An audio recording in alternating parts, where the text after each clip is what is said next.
Queridos, hoje estamos aqui mais uma vez para poder refletir na palavra do Senhor. Nessa feita nós queremos ver sobre os decretos do nosso Deus. Em Mateus capítulo 6, versículo 33, nos diz para que nós possamos buscar o reino de Deus e a sua justiça em primeiro lugar, e as demais coisas nos serão acrescentadas. E que demais coisas são estas? As demais coisas se referem com relação ao comer, ao beber, ao vestir, descritas ali precisamente no versos 25 e 26. Vimos sobre os decretos de Deus, e Deus decretou todas as coisas para determinado fim, como diz Provérbios 16, versículo 4, até mesmo o perverso para o dia da calamidade. Quando Deus criou todas as coisas, e na criação, e inclui todas as coisas, de fato, são todas as coisas, porque as coisas que haveriam de vir à existência, ali também foram decretadas por Deus. Se olharmos, por exemplo, sobre o Senhor Jesus Cristo, nós vamos perceber que todas as coisas a respeito dele já estavam prescritas. Se você ver com relação a Isaías 53, por exemplo, fala de que ele seria um homem de dores, um homem de sofrimentos, de quem os homens meneariam a cabeça, de quem os homens teriam vergonha. Se você observar com relação à instituição da Páscoa, fazendo referência direta à pessoa do nosso Senhor Jesus Cristo, você vai poder perceber que até a hora em que Jesus morreria estava prescrita, porque o cordeiro que era sacrificado, que simbolizava Jesus Cristo, ele deveria ser morto no horário do crepúsculo, isto é, na virada do dia, porque naquele horário o Senhor Jesus Cristo seria morto. De maneira que a cidade aonde Jesus nasceria, o profeta Miqueias, ali no capítulo 5, já revela de que seria ali aonde seria, em Belém da Judéia, porque conhecido como Casa do Pão, e nada mais propício do que o pão da vida nascesse na Casa do Pão. Belém significa isso, porque estava prescrito que ele ali nasceria, e eles assim revelam, quando os magos interrogam a procura de Jesus, onde ele deveria nascer. Todas as coisas acerca de Jesus Cristo, detalhadamente, de que nenhum osso dele seria quebrado, por isso nenhum osso do Cordeiro Pascal, seria quebrado. E Deus revelou, porque Ele mesmo determinou, havia determinado e decretado e revelado, portanto, o que seria, e assim fora. Nós podemos ver que Jesus, então, foi detalhadamente a sua história, revelada antes mesmo do seu nascimento. Olhando para as Escrituras, como por exemplo, observando o livro de Jó, capítulo 14, versículo 5, também o livro de Salmos, capítulo 139, versículo 16, a palavra do Senhor nos diz que os nossos dias, quando ainda não eram contados, quando ainda nós éramos em substância ainda informe, o Senhor já havia decretado quantos dias nós viveríamos, já havia decretado o dia da nossa própria morte, porque os nossos dias estavam contados, de maneira que homem algum morre antes da hora ou depois da hora. Eu gosto de me lembrar de certa feita, quando em um mesmo dia 2 notícias foram dadas. Uma, da morte de um senhor ainda jovem. 2 cães, passando correndo, brincando na rua, esbarraram nele. Ele caiu, teve traumatismo craniano e veio a óbito. Houve caso de alguém também subir na cadeira para trocar uma lâmpada, cair e vir a óbito. Outro, um caso excepcional, milagroso, de uma pedra rolar de cima de um caminhão, uma pedra de mais de 30 mil quilos, e bater nesse homem, e ele cair no chão e não quebrar um sequer osso, ficar encaixado entre a canaleta ali do meu fio e não morrer, porque de fato, ninguém morre fora da hora. Às vezes um avião cai, centenas de pessoas morrem e alguém sai de lá ileso. Os nossos dias, conforme citamos essas passagens, estão decretados. Quantos serão? Estão decretados. O dia da nossa partida. Os decretos são de fato o que são decretos. Decretos são determinações do próprio Deus, a respeito das coisas futuras e tais coisas sucedem de acordo com aquilo que aprove a Deus, de acordo com aquilo que Deus quer. Porque Deus, ao criar todas as coisas, criou também aquelas que haveriam de vir. E Deus sabe de todas as coisas, fugindo assim à lógica humana. Ele conhece transparentemente a vida de cada um. Ele conhece o passado de todos, o presente de todos, o futuro de todos e de toda a história, de toda a humanidade. Ele sabe todas as coisas, não porque é um mago ou porque é um adivinho, mas porque ele criou, porque ele descreveu como seria a história. Você lê, por exemplo, o livro de Apocalipse, e você vê as catástrofes previstas já ali, reveladas, coisas, não reveladas detalhadamente, mas reveladas fatos de tribulações e de angústias e de grandes desgraças que aconteceriam cada vez mais no fim dos tempos, dos homens se afastando uns dos outros, se tornando rebeldes, cada vez piores, e tudo isso prescrito, e nós vimos sempre as profecias se cumprindo. Aliás, podemos citar, ou podemos encontrar mais de 2.000 profecias nas Escrituras, algumas cumpridas séculos depois, outras cumpridas milênios depois.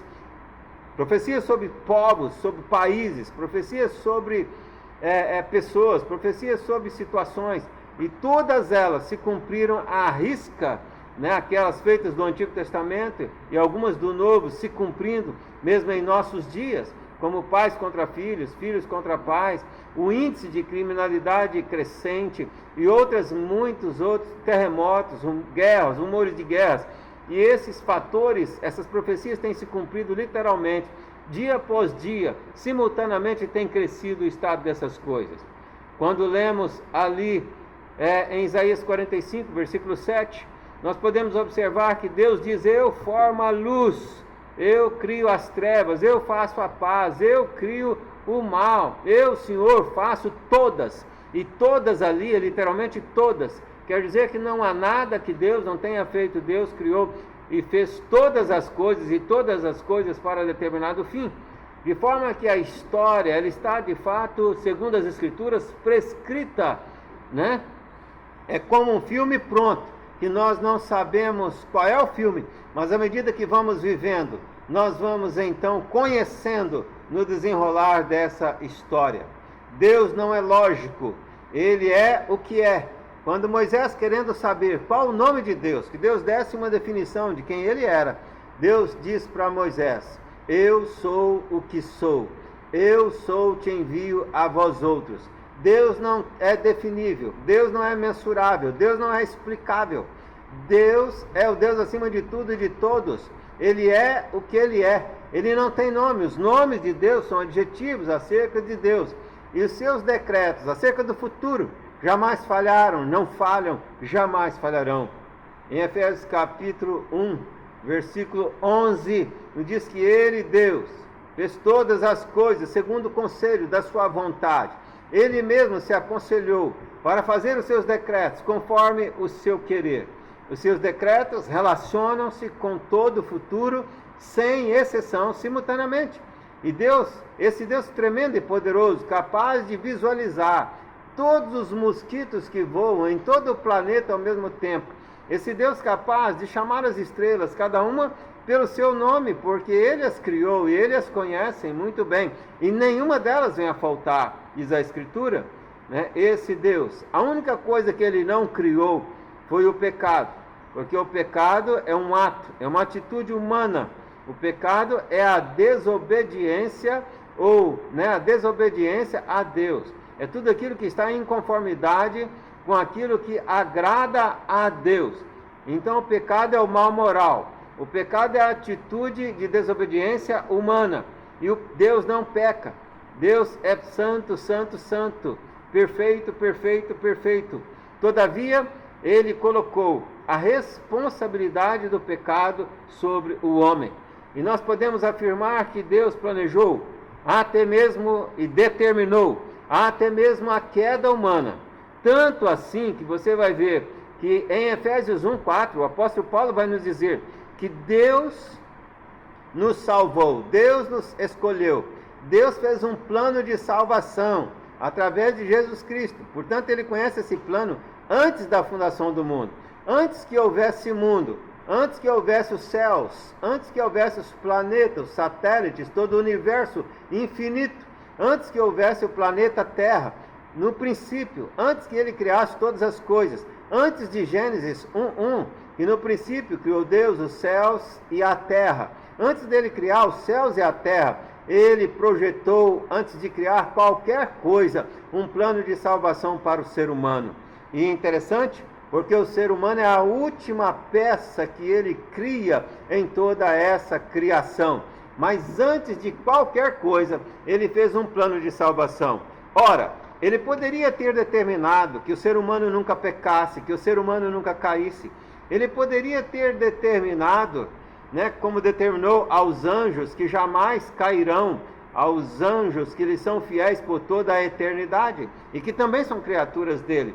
Mas ele aprove a ele, então, a queda, porque na queda humana é a sua manifestação da sua ira a partir da pecaminosidade do homem e dos demônios, que são os anjos caídos, e do seu príncipe Satanás, que também é uma criatura. Ele criou também Satanás, ele determinou a existência dele, ele criou o mal, como citamos aqui o texto de Isaías, e a própria queda, ele é glorificado na própria queda do homem, porque sobre a queda do homem, ele pode exercer uma das suas naturezas, que é a sua ira, e que veremos em outra oportunidade, mas também poder exercer a sua graça no resgate do ser humano, a quem aprove ele resgatar para a sua glória, para o louvor da sua glória. E quem o aconselhou? Ninguém o aconselhou, ninguém o orientou, ele fez e faz todas as coisas orientado e aconselhado por ele só, como dissemos no vídeo anterior, no capítulo 1 dessa série, porque a solidão de Deus, porque era ele e ele, somente ele e ninguém mais além dele. E ele nos salvou para sermos santos e irrepreensíveis perante o Senhor.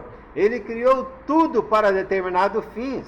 Ele criou tudo para a sua própria glória, segundo o conselho da sua vontade, conforme ele quis. Até o perverso para o dia da calamidade ele criou. Registra a palavra do Senhor em Provérbios 16, versículo 4.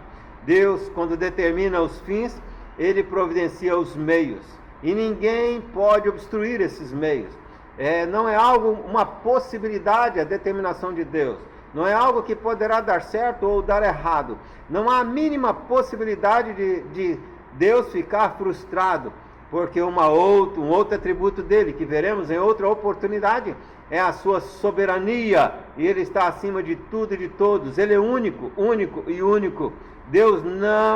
Os decretos de Deus jamais falharam, não falham, jamais falharão, e não esbarram em imprevistos alguns. Deus sabe todas as coisas, não porque é um adivinho, mas porque ele as decretou. Conforme diz Isaías 40, versos 13 e 14, Deus não está sozinho. Deus estava sozinho quando fez todos os seus decretos. Ninguém o influenciou em nada. Em Tiago 4, versículo 15, portanto, Tiago orienta aos filhos de Deus, sempre antes de dizer, vou a tal cidade, vou fazer isto, vou fazer aquilo, diz, se Deus quiser, se for da sua vontade, porque a história é prescrita por Deus. Alguém poderia perguntar, então para que oramos? Ora, nós oramos, e quando somos filhos de Deus, nós somos mudados e adequados à vontade de Deus, e ficamos satisfeitos, enquadrados dentro da vontade de Deus, até mesmo porque sabemos, porque ele assim também nos diz em Romanos, de que todas as coisas cooperam para o bem daqueles que amam a Deus. E ele então, conforme diz Filipenses 2,13, efetua, imprime em nós o querer e o acontecer, o querer e o realizar, e dessa forma todas as coisas para a glória do próprio Deus. Queridos, nós nos sentimos tranquilos e seguros quando observamos essa doutrina dos decretos de Deus, porque sabemos que a nossa vida está nas mãos de um Deus poderoso, de um Deus indizível, de um Deus indescritível, de que Ele nos ama e de que tudo que Ele faz é para o nosso bem, até mesmo o mal que nos sobrevém é para o nosso bem, como diz o escritor aos Hebreus, capítulo 12, de que Deus corrige quem ama, Deus açoita a todo filho que recebe. Por que açoita todo filho? Porque todo filho falha, porque todo filho é humano, porque todo filho é pecador. O louvor e gratidão pelos seus decretos é o que nós devemos estar o tempo todo fazendo, louvando, bendizendo, glorificando o nosso Deus. E aí podemos concluir com Romanos capítulo 11, versículo 36. Porque dele, por meio dele e para ele são todas as coisas. A ele, pois, a glória eternamente. Amém. Amém. Que Deus abençoe a sua vida. Que essa palavra possa acrescentar algo para você. E se você acrescentou algo na sua vida, essa palavra, que você possa encaminhá-la também a outras pessoas. E assim pretendemos, na próxima quinta, soltar um novo vídeo em mais um novo atributo do nosso Deus, o Deus indescritível, indefinível, o Deus todo-poderoso. Quero orar pela sua vida que está conectado, abençoando a sua vida e concluindo este vídeo. Pai querido, muito obrigado por cada um que aqui se conectou. E nós clamamos e nós agradecemos ao Senhor pela vida de cada um, a sua família. O Senhor conhece a realidade de cada um. Que cada um seja abençoado pelo Senhor e para a glória do Senhor. Assim abençoamos a cada um conectado nesse vídeo. Em nome do Senhor Jesus. Amém. Amém. Obrigado. Deus te abençoe.